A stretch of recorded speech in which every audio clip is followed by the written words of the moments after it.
Okay, good morning. Day number 5. The fifth step of the divine will in the Queen of Heaven, the triumph in the test. The soul to the Queen of Heaven. Heavenly Sovereign, I see you stretch out your arms to lift me onto your maternal lap, and I run.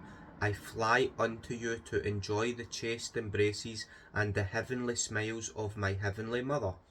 Holy Mother, your appearance today is one of triumph.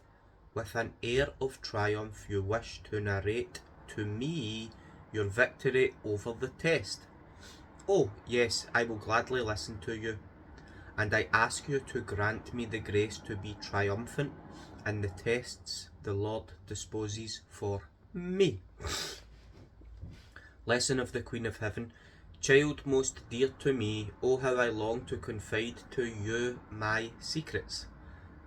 My sharing with you these secrets will give me much glory, and they will glorify that divine fiat that was the primary cause of my immaculate conception and of my sanctity, sovereignty, and maternity.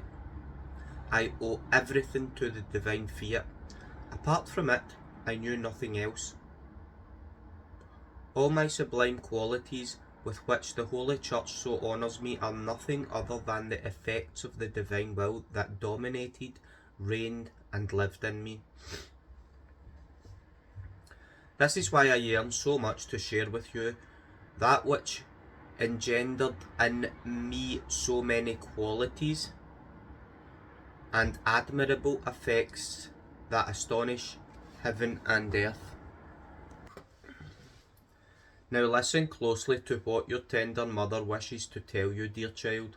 As soon as the Supreme Being asked for the offering up of my human will, I understood the great evil the human will can create in the soul, and how it jeopardizes everything, even the most beautiful works of its creator. The soul with its human will continuously vacillates. It is weak, inconstant, and disordered. The reason why the human will is of itself so inconsistent is because when God created the soul, of which the human will is the principal power, he united it naturally, as it were, with his divine will. Indeed, the human will was created to be the strength, the prime motion, the support, the nourishment, and the life of the human will.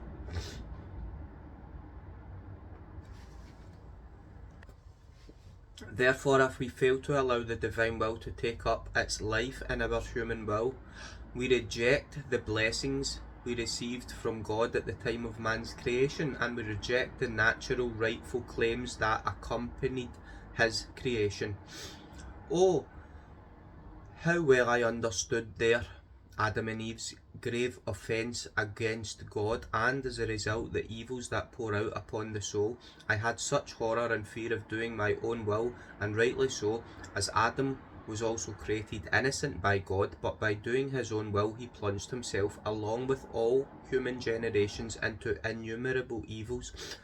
Wherefore I, your tender mother, while terrified of the consequences of doing my own will, was more overwhelmed with love for my Creator, and so I swore never to do my own will, and to better attest to the sacrifice of my own will, and to ensure my fidelity to the one who had given me so many seas of grace and privileges, I took my human will and bound it to the foot of the divine throne in continuous homage of love and sacrifice.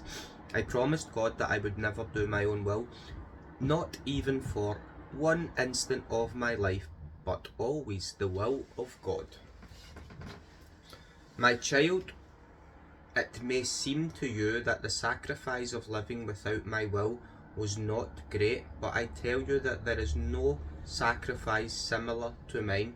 Indeed, all other sacrifices throughout the history of the entire world may be called shadows when compared to mine. To sacrifice oneself for one day, one moment, yes. The next moment, no, is easy. But to sacrifice oneself in every instant, in every act, even in the very desire to do something good for one's entire life, and without ever giving life to one's own will, is the sacrifice of sacrifices. It is the greatest proof one can offer God. It is the purest love, filtered through the divine will itself, that one can offer its creator. This sacrifice is so great that God cannot ask anything more of the soul, nor is the soul capable of sacrificing anything greater to its creator. Now, my dearest child, as soon as I offered my will to my creator, I felt triumphant in the test God had asked of me. And God felt triumphant in my human will. God was waiting for my test that would make him triumphant in the soul of a human creature who would live without her will in order to make reparation for mankind's disorder that was caused by original sin, and implore God's clemency and mercy. So I will wait for you again to recount to you the story of what the divine will did after my triumph in the test. And now a little word to you, my child. If you knew how I long to see you living without your will, you know that I am your mother, and as a mother I wish to see my child happy. But how can you be happy if you do not decide to live without your will as your mother did? If you do so, I will provide for you all your needs. I will place myself at your disposal and will be here for you in all things, my child, provided that you offer me the joy, the happiness and the blessing of having a child who lives completely in the divine will. The soul, triumphant sovereign, into your motherly hands I entrust my will. May you yourself, my dear mother, purify and embellish my will, and bind it to your own will, to the foot of the divine throne. In this way I may live not with my own will, but always with the will of God. Aspiration. Today, to honour me in every act you do, place your will in my maternal hands, asking me to let the divine will assume its place of honour in your own will and flow in you. Exclamation. Triumphant Queen, snatch my will from me and grant me the divine will in exchange. Let's just do, that's the end of that day, but because of the aspiration, let's do a prayer like the prevenient act. So we say, Mother Mary, in all of our acts of today, we place our will in your maternal hands, and we ask you to let the divine will assume its place of honour in our will and flow in us. Amen. And then throughout the day, when we remember, we can ask that again.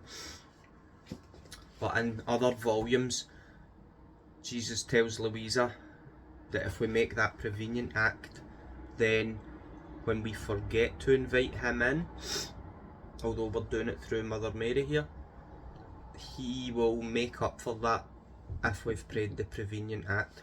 Okay, ciao, God bless, have a good day.